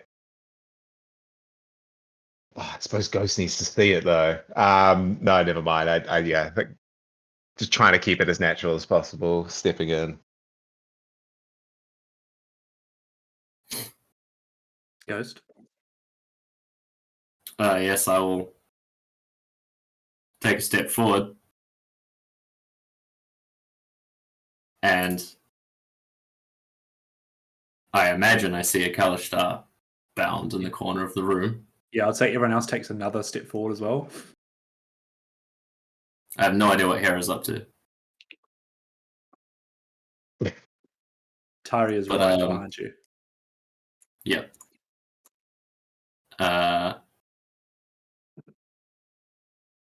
That's cool. Keeping in mind that you 3 can't really see each other either. These veils work both ways. Yeah, that's true. I wonder. I can't remember if I have to see a creature to speak into its mind. Like you can still do that. I think that's fine, but like just remember that Tari is just out of your vision constantly. Oh yes, and yes. It's like you can see him, you just can't work out who Focus he on is. Yeah, but like you, I think you're aware of who each of us are, probably. Yes. Yeah. I mean, one of us looks like good. a cat, or two of us look like cats. And then the other one's really short. I think you'll be okay. Yeah, he's also not in a yellow cloak, so I think I can take a beat. I'll speak telepathically back to Tari and say, "One of your friends is here. Play it cool." You hear the breath change quite suddenly. And you remember that he is not an experienced adventurer, but that's what you say to him. You can hear almost his heartbeat start going faster. And you hear the breathing as you guys take another step forward. The pitmaster looks down at you, Puck, and goes, "Oh, I was not aware that you had written instructions." Yes, well, these are for your eyes only. We'll have to close the door. As everyone's filing in. Yep. He lets everyone kind of file in, and now here you see the last as you come in, and you get a beat of Tari in front of you, kind of like he's almost starting to panic a little bit. But he is also keeping it under control for now. Yeah, I think I want to say to him, to Tari, shut the door. Trying to like give him something to do to kind of like help him sort of focus on something for a second. I'm going to roll something for him. After I say that, close the door, I'm starting to hand that letter across. Yep, sure. So, the door. Tari moves back and slides this door shut, which on this side is quite ornate and nice. And you hear it seal. Opens the letter and starts reading it. As soon as he opens the letter, okay, this is my intention. I am very short and he is very tall, right? So as he opens the letter, he has to like, look at it like that, right? I am very short. Yeah, exactly. But like, it's not like, he's holding it up in front of his face to not see me. I'm very small. And so he only has to hold like a little bit up, and I'm standing under the letter. I'm going to draw my sword and I'm going to jab it in the jugular and cut through the windpipe is my intention, so that he can't make a sound as he dies. That's my intention. Oh, I fucking love it. I fucking love it. Okay, so because this letter will also be addressed to Duke Zelto. Exactly. That's why he has to unwrap it, but as he does that and he kind of holds it up, my intention is the sword goes straight through the letter. Yeah. I'm going to say, give me a sleight of hand roll. Mm-hmm. Because I love the way that this sword will just like poke through the letter as well, and he'll see it kind of like coming at him. So I'm going to re-roll my natural 1. Oh no! With lucky. The letter, like, when you go to like cut through something with scissors and it just does that stupid rip in the paper. And my re-roll, that's much better. That is a 17 plus the sleight of hand stuff is plus 8, so 25. So I'm going to say, for the first time Lucky in this is so clutch.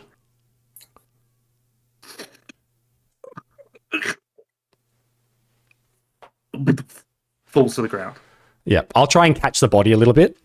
Because I'm trying to make this quiet. So my intention is into the jugular and then straight through the throat, so there's no, can't speak, can't call out, can't make a sound.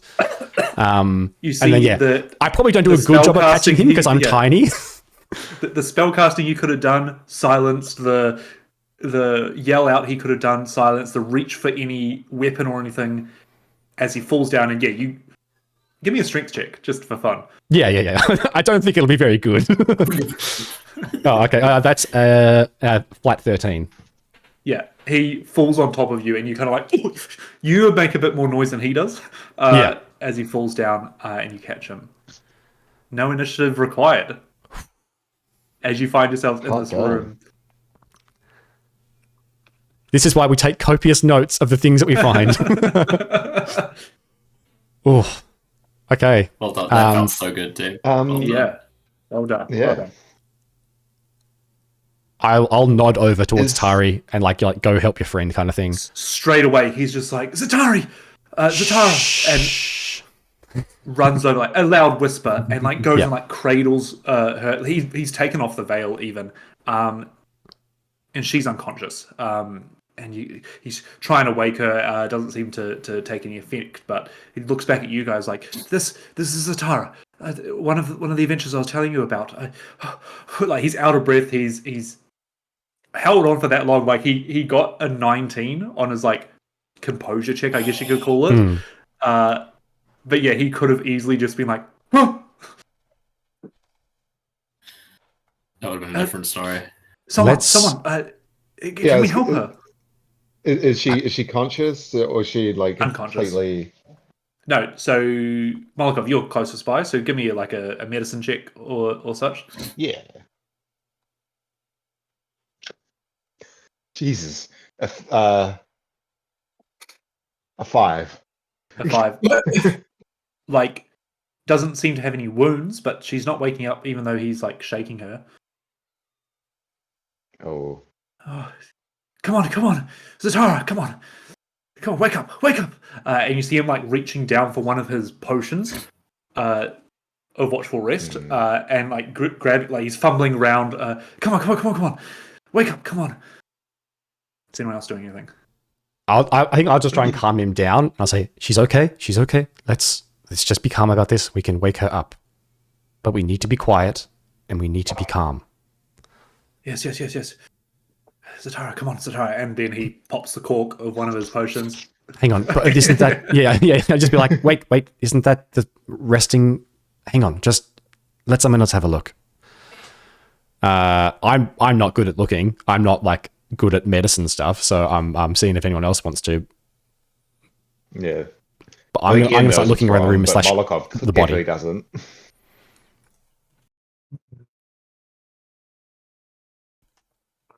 Not great at medicine, but I will give it a go. Take a look at least. See if I can. Or you could do another check if you think that's appropriate. I do have a potion that could help if this doesn't work.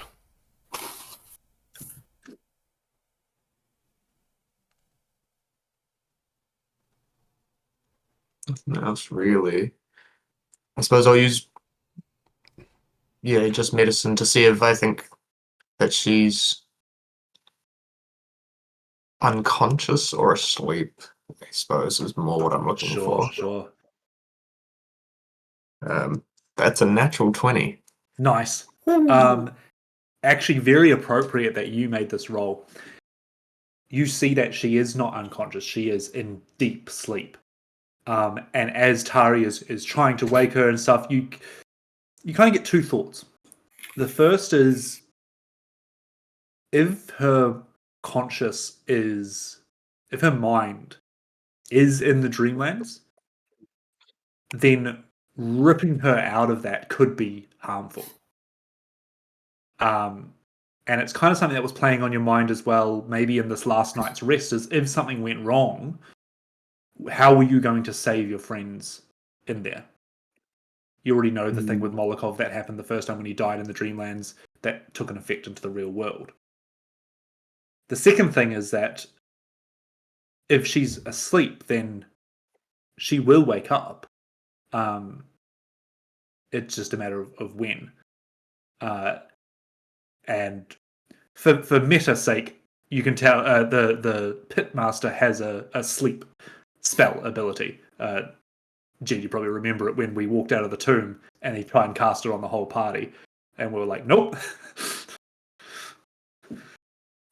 Gotcha. But yeah, you see that she is not wounded. She is just in deep sleep. Yeah, I'll sort of take that. Put my hand up towards Tari's hand with the potion and just sort of tell her to hold off and explain it a little bit. Like she's okay. She's alive. She's asleep, which I know you know is not the safest, but if she was in any danger in there, we would be able to tell. Give me a persuasion check.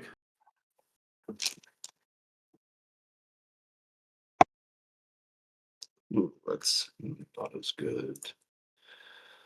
Persuasion. It's going to be a big old 9. 9. She's asleep. That's even more. That's worse. That's worse. And he pushes your hand off and uses a whole potion of Watchful Rest. Pours it into her mouth, and you see that the way this potion is supposed to work, and the way that she's already asleep, you see her kind of like shudder a little bit before her eyes flicker open, and the potion forces her awake. And she kind of like gasps for air and just looks. Here, you see it. You just see the psychic damage that automatically happens by forcing something. And also, this is kind of like a tidbit for Watch's upcoming. Forcing someone out of a rest could be harmful.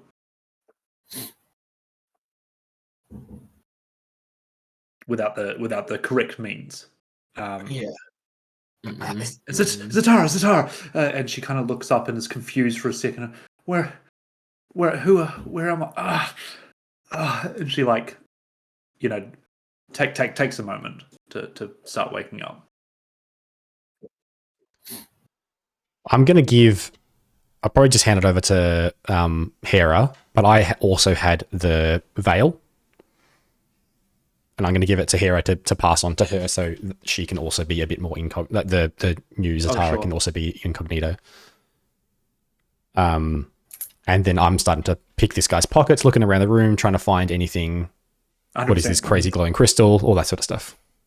Grab his emblem thing that he used to open the door as well. Yep. Yeah, definitely. Nice. So yeah, on him you definitely find that emblem. Let's get back to this session. You see, what else do you see?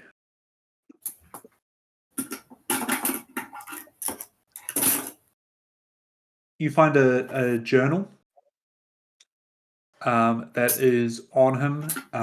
It seems to be journal of scribbles of how to harness the power of the earth. How does this work? Read, main objective: redirect power to the forge. Redirect power to the forge. All power should be enough to it's kind of keywords and stuff that you can't quite get, but it seems to be implying enough power should be enough to shatter, to cross, to split. There's kind of it keeps changing those words around.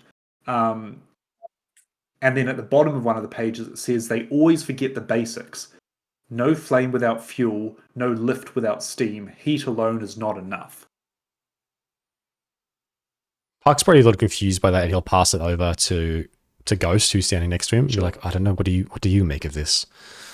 Yeah, as I'm going to keep looking around. Yeah. But yeah. What is this? Sorry, what was the last fraction of that? No flame without fuel, no lift without steam. Heat alone is not enough. Heat alone.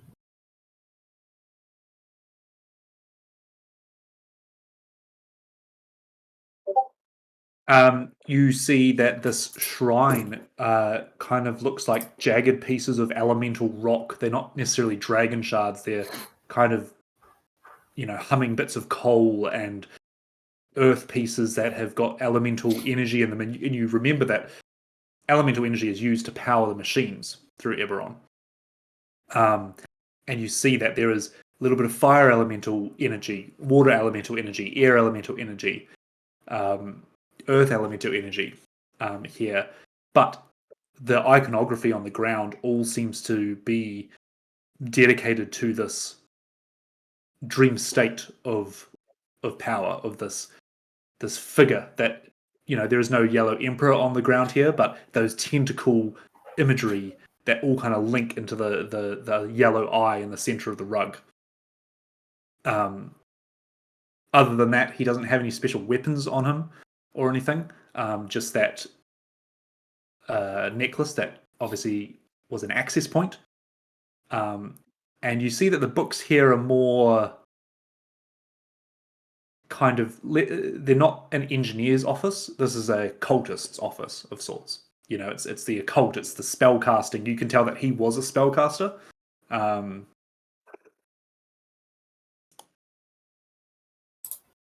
He is... Oh, normally it tells you what level spellcaster he is, but you know, quite an affluent spellcaster that has studied the magics of sleep and illusion and such, and command, a lot of command. Eventually, Zatara settles down, and Tari is kind of like they're just having a moment. He's talking to her, soothing her. They're calming down, but the rest of you are kind of still in this room with a moment of respite. Since you closed the door behind you, thankfully, the snakes did not chase you in here. Is there anything else? Like there's a chest over here. Like is there any letters or anything else in here to look at? Again, nothing of note. Okay. Then I guess, yeah, I've given over the mask kind of thing. I guess we can heal her if we need to heal her. But yeah, where hair is gone, like we'll have a look over there, see what's going on over there. What is that? Yeah, you have a look, and there is those same great elevator doors, and you see a platform that is on top. It seems to be on this floor.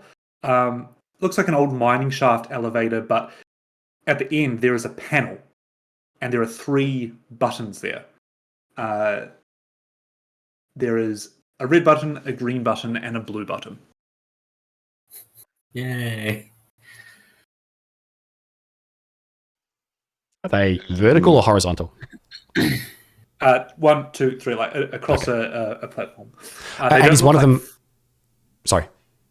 Go on. I was going to say, is one of them lit? To be like, we're on the green level right now or something? No. Yeah, okay. No.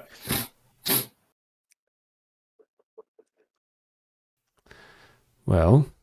But you did say the shards were glowing green on this level, yeah? Yeah, greenish yellow. Okay. Is this only one of us is going to fit in this lift? Is that what that looks like, or is it? No, like you could all squeeze in. Kind of thing. Like it's representative, probably, not properly grid. Yeah, all good. 8 by 8 feet. Like it says, can hold 22 people, and you think, how the frick would you get 22 people in this elevator? Yeah, 100%. Okay. I'll look around at everyone. That's 44 halflings. Yeah. Halflings are people. Gnomes. Halflings are people too. Yeah. That's 166 fairies. Jesus, imagine opening an elevator and 166 fairies come out. They're all getting their coffee for the morning. Like, I guess we just pick a level. Crazy, but I think I'm starting to figure out how this place works. There's a message in the front room: fuel to fire, fire to flow. That's why I thought maybe they're looking to do something with the creation forge. But this last comment, the one you just gave me, no flame without fuel, no lift without steam, heat alone is not enough. It's different elements. Fuel for the fire. Steam produces air. And just fire, saying fire alone is not enough. It's a combination. Perhaps red is for fire, green is for fuel, blue is for steam. It's the different elements of the station. That's a very good theory. And just so we're all on the same page, that notebook that you're holding, I think what it was saying is this is powering the forge, and if we can turn off the power to the forge, that should interrupt whatever they're trying to do there. It seems like they're trying to direct all power to the forge. And overclocking, as it were. If we see the mechanisms. Good deal. If we just turn off the air, then maybe the fire will get too hot and it'll take care of itself, sort of thing. We can sabotage both by only sabotaging one. That's a good theory. It does say heat alone is not enough. I mean, I imagine the more broken we leave this place, the harder their job will be to repair it. But yes, anything we can do to slow them down. Callie should be arriving, I think it's today. Is that right? She was 2 days out. Fucking clue. Well, she was 2 days away, and we've had 2 long rests. That's true. We're the ones. We're the ones in timey-wimey jungle juice. At the very least, we know that she could arrive at any point from now. Correct. Yes. Yeah, so we want to be conscious of that. I need more maps. Because if we want to get out of here, Super Spire is our best option. And we cut whatever fuel supply there is to there, then we're walking.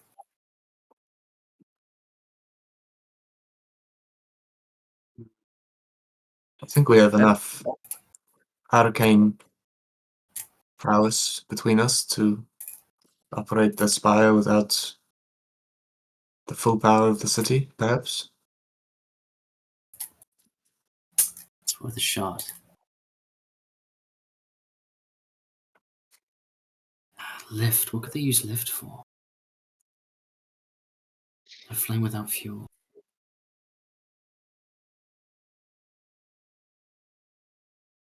Balls. Surface level. There's no. No, nothing of note. Thanks, DM. Okay. Oh, you're welcome. For the whole world and this one room is not sufficient enough. No, those are genuine thank yous, and like you've already clarified, there's not more shit in this.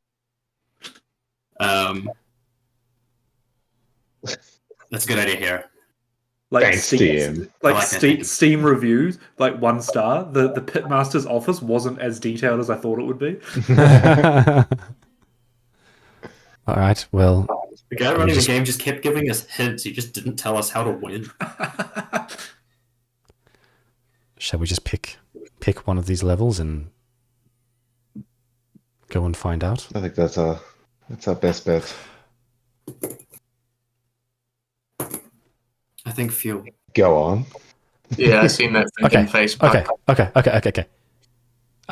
Callie Keeling is a human, regular size human, right? It morphed and twisted one, but yeah, I guess. Yep. Humanoid, yeah. Yeah. What if we have the mask and we put the mask on our new friend, and then Callie or Varth / is here?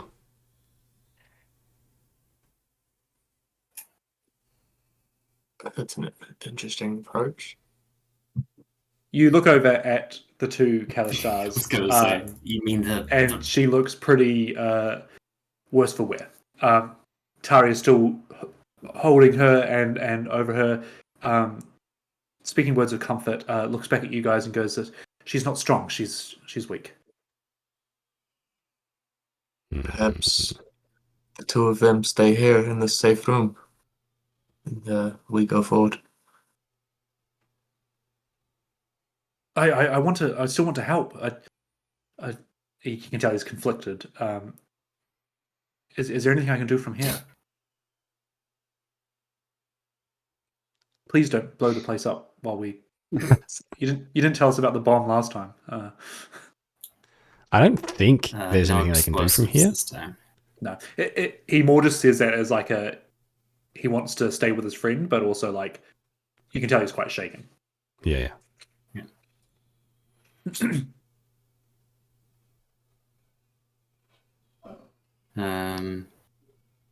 The chances of someone else coming in through this door unannounced, I think, are pretty low. Yeah. We have the key. We have our key. It's true. Key. You saw how he spoke down to the rest of them. I don't think any of them can get in here if he doesn't want them to. Yeah, I think you're right. Stay with your friend.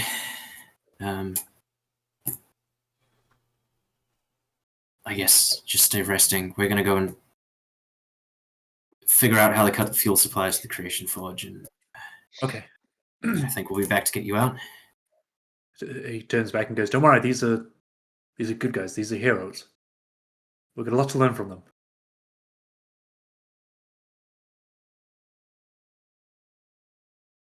And I mean, if you get bored, you can always see if any of our friend on the floor here is edible. So, you know. Tari looks at you like. Like every other member of the party is also just like. It's just like we're all about to get in the elevator, and we all just hit slow head turn back. It's a reptile, no? Yeah, they're heroes, but some of them are a bit weird. Come on. Okay, so you're all getting in the elevator space. Smush. Smush in. The two halflings can occupy another creature's space. Again, this is probably meant for 1 or 2, maybe 3 people. So 4 or 5 of you getting in, especially with Jalug as well, kind of squeeze in and okay. And you see again this panel at the end with the 3 buttons: red, green, blue. The flame without fuel, no lift without steam. Sounds like the. So hang on, what were the colors again? Green, red, green, blue. Red, green, blue. Sounds okay. So if I'm like the way you've said that, green would be like earth, I guess, which is the fuel. So green to red to blue, because you need the fuel for the fire to then heat the water to make the steam, kind of thing. That makes sense in my head. Yeah, Yeah, it's a good theory. Yeah, Start with green, then yeah. Which part of the system Take do it you from want to there. shut down? I think if we're going off that theory, I think it makes sense to go for the fuel first. Mm. Okay, so there's 2 ways of thinking of They it. don't have enough fuel. Either we do that and we go to the green thing, or if we essentially go backwards on it, because if we go to the green thing, then suddenly the red people, the fire, are like, wait, what's that? And then they come and have a look, and then the steam people come have a look in the red one, or do we go to the last one and kill them, and then work our way back down? If that makes sense, down the chain. That's actually really smart. I Only like if that we're way of correct. thinking. Only if we're correct. That's kind of how I think about it. Yeah, Puck's thinking about how that is what we did essentially at the Sky Tower. We went to the end and then worked our way back, and that was really good because it meant that no one kind of got called into the room, I guess. Yeah, assuming you're right, that's actually a great idea. Because if the steam is the last step in this process before it's shipped out as power, that's where you can create diversions. In the power supply. Get a good beat on things.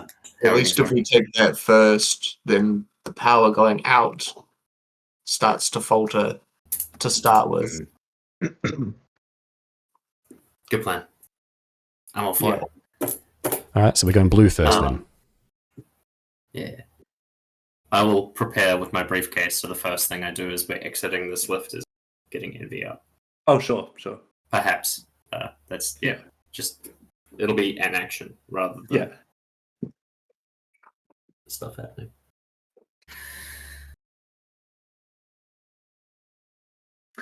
Cool. So what button are you pressing? Blue. Cordon bleu. The blue one. You press down the blue button and you see it light up for a second before it takes off its light, and you hear as steam fills the room, and everyone needs to make a deck save. Oh yeah. Okay. Goddamn. As this hot scalding steam bursts out from the panel. Let's hear the deck saves. 18. So 21. Surprisingly high for Molokov. Also a 21. Very high for the other artificer. Hera? It's an 11. Oh, So Saw a look on your face. You take 12 points of damage, and the rest of you take 6 points of damage. Except for Puck, who takes 0 points of damage because he had 0 to make a points deck of damage. save. So Puck wraps his arm in the cloak quickly. Yep. And then what the fuck is the point of that? the fucking key. Don't push the red button. Alright, I've got the key. Or the necklace, so... Oh, sure, yeah. I'll try and NFC tap that somewhere, activate my public transport card. You hold it round. It doesn't seem to interact with anything. Fuck. We'll try a different one then. How about we... Everybody get ready, i.e. take the evasion action, I think it might be. Dodge action. Dodge action. Wait. Are we going to try a different button or not? Shoveling their hair together. I'm so scared. All right, if no one's saying no, Puck is going to press a different button. Not. If this one hurts us as well, I think we need to... Yeah, if this one hurts us as well, then we just get out. Right. Don't push the what? I think we go with green if we're going to do it. Yeah. Okay. I'm using the medallion to press the button. Oh, sure. You press down on green. Hold my breath. The button lights up with green, and you feel the elevator, and it continues to be lit up. It does not move yet, though.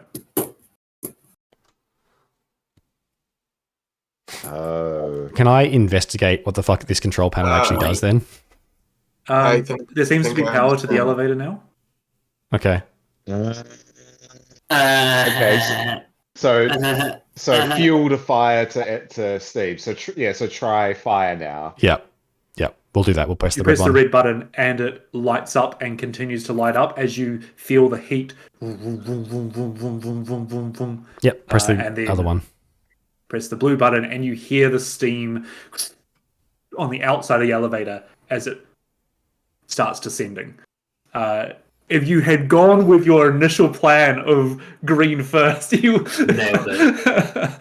The elevator descends down, and I think that's where we'll end the session there. That's not so the direction stupid, but I love it. I love it. It's just a key. Like, It wasn't flaws. This leads to different levels. It's 3 different floors, 3 different... I mean, in our defense, a lift has floors. buttons that go to different floors. 100%. And none of the other 100%. doors had Yep. like, a mechanism other And than... you didn't know... Yeah. You didn't know how many floors there were in this place. No. You didn't, It even said no lift without steam. Combat... The fucking lift we're in. Yep. Combat might not have even led you into this room right now. All kinds of things. There's still a lot of participants on this level, and rooms undiscovered on this level. But yeah, you descend down. Doors opening onto what will await next session. Good What a fun. kill. Congratulations on your first assassination, Puck. Yeah. That It's was crazy to think awesome. that this is... Well, that was 90th session, and that was the first time we've actually just been like, I'm going to kill this person. Yeah. Because as soon as you said the letter, I was like, yeah, but it's not addressed to him. It's addressed to the Duke.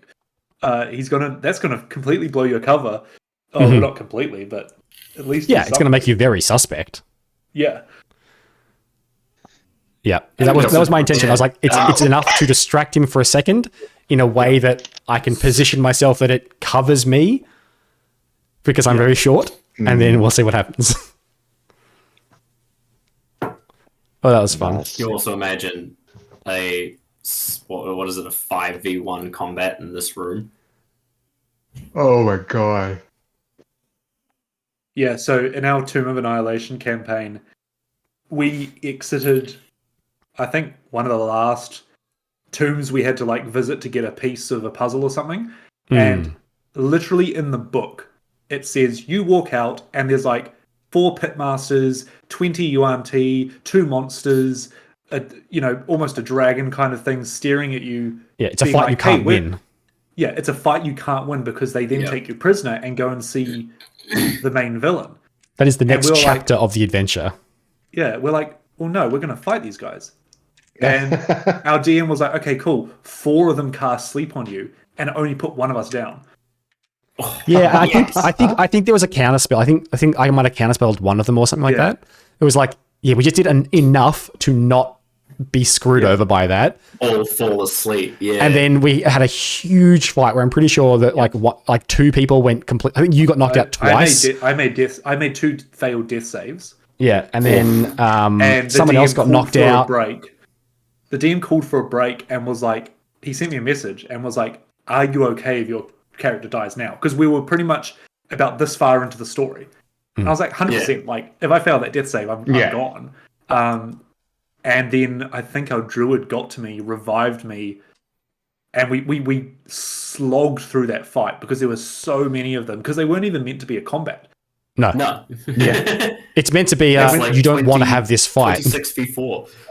Yeah, when the DM says there's 20 people waiting for you, like running 20 NPCs in combat. It was such and I'm pretty sure it was just like everyone was like, okay, I guess, because I don't think we were super hurt before it, but we were like, okay, we're just Nova-ing right now. So it was like fireball, all of our abilities, just like kill everything and everyone you can as quickly as you can to get the numbers back on our side. I forgot about that. We literally skipped an entire chapter of an adventure because we were like, well, no, we're not going to surrender to them.